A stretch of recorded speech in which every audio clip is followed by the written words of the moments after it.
Hi friends, welcome to our YouTube channel. ಎಲ್ಲರೂ ಹೇಗಿದ್ದೀರಾ? ಚೆನ್ನಾಗಿದ್ದೀರಾ? ಇವತ್ತು ನಾನು ಮಸಾಲೆ ಅಕ್ಕಿ ರೊಟ್ಟಿ ಮಾಡೋದು ಹೇಗಂತ ಹೇಳ್ಕೊಡ್ತೀನಿ. ಒಂದು ಬೌಲ್ ತೊಗೊಳ್ಳಿ, ಅದಕ್ಕೆ ಒಂದು ಕಪ್ ಅಕ್ಕಿ ಹಿಟ್ಟು, ಒಂದು ಸ್ವಲ್ಪ ಜೀರಿಗೆ, ಒಂದು ಸ್ವಲ್ಪ ಓಂಕಾಳು, ಸಣ್ಣಗೆ ಹೆಚ್ಕೊಂಡಿರೋ ಮೆಣಸಿನ್ಕಾಯಿ ಮತ್ತು ಈರುಳ್ಳಿನ ಹಾಕಿ, ಒಂದು ಕ್ಯಾರೆಟ್ನ ನಾನು ತುರ್ಕೊಂಡಿದ್ದೀನಿ ಸಣ್ಣಗೆ, ಒಂದು ಸ್ವಲ್ಪ ಸಬ್ಬಸಿಗೆ ಸೊಪ್ಪು. ಈ ಅಕ್ಕಿ ರೊಟ್ಟಿಗೆ ಸಬ್ಬಸಿಗೆ ಸೊಪ್ಪು ಇದ್ರೇ ಚಂದ. ಒಂದು ಸ್ವಲ್ಪ ಕೊತ್ತಂಬರಿ, ಸ್ವಲ್ಪ ಕರಿಬೇವು ಸಣ್ಣಗೆ ಹೆಚ್ಚಿ ಹಾಕ್ಕೊಂಡಿದ್ದೀನಿ. ಸ್ವಲ್ಪ ರುಚಿಗೆ ತಕ್ಕಷ್ಟು ಉಪ್ಪು. ಇದನ್ನೆಲ್ಲ ಹಾಕಿ ಚೆನ್ನಾಗಿ ಮಿಕ್ಸ್ ಮಾಡ್ಕೊಳ್ಳಿ.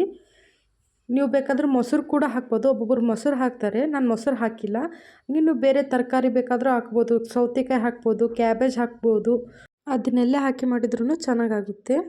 ಇವಾಗ ಸ್ವಲ್ಪ ನೋಡಿ ಹಾಕಬೇಕು ನೀರು. ಒಂದೇ ಸತಿ ಹಾಕಕ್ಕೆ ಹೋಗ್ಬಿಡಿ, ಯಾಕಂದರೆ ಈರುಳ್ಳಿ ಸೊಪ್ಪು ಹಾಕಿರ್ತೀವಲ್ಲ, ಅದನ್ನು ನೀರು ಬಿಡೋ ಚಾನ್ಸಸ್ ಇರುತ್ತೆ. ಅದಕ್ಕೆ ಸ್ವಲ್ಪ ನೋಡಿಕೊಂಡು ಹಾಕಿ ನೀರು. ಈ ವಿಡಿಯೋ ಇಷ್ಟ ಆದರೆ please like, share and comment ಮಾಡಿ. ನೋಡಿ, ಈ ರೀತಿ ಆಗಬೇಕು. ಓಕೆ, ಈ ರೀತಿ ಉಂಡೆ ಥರ ಬರಬೇಕು ನೋಡಿ. ಈ ಕಡೆ ಗಟ್ಟಿನೂ ಆಗಬಾರ್ದು, ಈ ಕಡೆ ತೆಳ್ಳಗೂ ಆಗಬಾರ್ದು. ಆ ರೀತಿ ಇಟ್ಟು ಕಲಿಸ್ಕೊಳ್ಳಿ. ತೆಳ್ಳಗಾದರೆ ರೊಟ್ಟಿ ತಟ್ಟೋಕ್ಕಾಗಲ್ಲ, ಗಟ್ಟಿ ಆದ್ರೂ ರೊಟ್ಟಿ ತಟ್ಟೋಕ್ಕಾಗಲ್ಲ. ಒಂದು ಮೀಡಿಯಮ್ ಇದರಲ್ಲಿ ಇರಲಿ. ಓಕೆ, ಇವಾಗ ರೊಟ್ಟಿ ತಟ್ಟೋಣ ಬನ್ನಿ. ಇದು ನಾನು ಹೋಳ್ಗೆ ಶೀಟ್ ಅಂತ ಬರುತ್ತೆ, ಕಿರಾಣಿ ಅಂಗಡಿಯಲ್ಲಿ ಸಿಗುತ್ತೆ ಇದು. ಈ ಶೀಟ್ ಮೇಲೆ ಮಾಡಿದ್ರೆ ಒಂಚೂರು ಕಿತ್ಕೊಳ್ಳಲ್ಲ, ಹೇಗೆ ಬೇಕಾಗಿ ಮಾಡ್ಬೋದು ನೀವು. ಓಕೆ, ಈಗ ತಟ್ತಿದ್ದೀನಿ ನೋಡಿ. ಎಷ್ಟು ತೆಳ್ಳಗೆ ಬೇಕು ಅಷ್ಟು ತೆಳ್ಳಗೆ ತಟ್ಬೋದು. ಒಂದು ವೇಳೆ ಕೈಗೆ ಹತ್ತುತ್ತಾ ಇತ್ತು ಅಂತಂದರೆ ನೀವು ಚೂರು ಬೇಕಾದರೆ ಕೈಗೆ ಎಣ್ಣೆ ಹಚ್ಕೋಬೋದು. ಈಗ ನನಗೆ ಹಂಗೆ ಆಗ್ತಿತ್ತು, ಅದಕ್ಕೆ ನಾನು ಕೈಗೆ ಹಚ್ಕೊಂಡೆ ನೋಡಿ ಎಣ್ಣೆ. ಈ ಅಕ್ಕಿ ರೊಟ್ಟಿ ಕಾಯಿ ಚಟ್ನಿ ಜೊತೆ ತುಂಬ ಚೆನ್ನಾಗಿರುತ್ತೆ. ಕಾಂಬಿನೇಷನ್ ಮಾತ್ರ ಸಖತ್ತಾಗಿರುತ್ತೆ.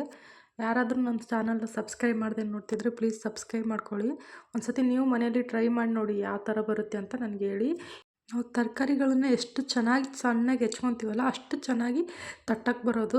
ದಪ್ಪವಾಗಿ ಹೆಚ್ಕೊಂಡ್ರೆ ಅಷ್ಟು ನೀಟಾಗಿ ತಟ್ಟಕ್ಕೆ ಬರೋಲ್ಲ, ಎಲ್ಲ ಸೀಳ್ಕೊಂಡು ಹೋಗುತ್ತೆ. ನೋಡಿ, ನಾನು ಇಷ್ಟು ದೊಡ್ಡದು ಮಾಡಿದ್ರೂ ಒಂಚೂರು ಎಲ್ಲಿ ಸೀಳಿಲ್ಲ. ಅಷ್ಟು ಚೆನ್ನಾಗಿ ತಟ್ಕೊತಾ ಇದ್ದೀನಿ ನಾನು. ಎಷ್ಟು ತೆಳ್ಳಗೆ ಬೇಕು ಅಷ್ಟು ತೆಳ್ಳಗೆ, ಎಷ್ಟು ದೊಡ್ಡದು ಬೇಕು ಅಷ್ಟು ದೊಡ್ಡದಾಗಿ ತಟ್ಬೋದು. ಇದನ್ನು ರುಚಿ ಮಾತ್ರ ಚೆನ್ನಾಗಿರುತ್ತೆ. ಓಕೆ, ಇವಾಗ ತಟ್ಕೊಂಡಿದ್ದಾಯಿತು. ಒಂದು ಕಡೆ ನಾನು ಹೆಂಚು ಕಾಯಕ್ಕಿಟ್ಟಿದ್ದೆ. ಈ ಕಾದಿರೋ ಹೆಂಚಿಗೆ ಸ್ವಲ್ಪ ಎಣ್ಣೆ ಹಾಕ್ಕೊಂಡು ಈ ಶೀಟ್ನ ಹಾಕ್ಬಿಡಿ. ಓಕೆ, ಹಾಕಿ ಒಂದು 2-3 ಸೆಕೆಂಡ್ ಬಿಡಿ. ತಾನೇ ಎದ್ದೇಳುತ್ತೆ ನೋಡಿ. ಒಂಚೂರು ಹತ್ಕೊಳ್ಳಲ್ಲ, ಒಂಚೂರು ಹರಿಯಲ್ಲ.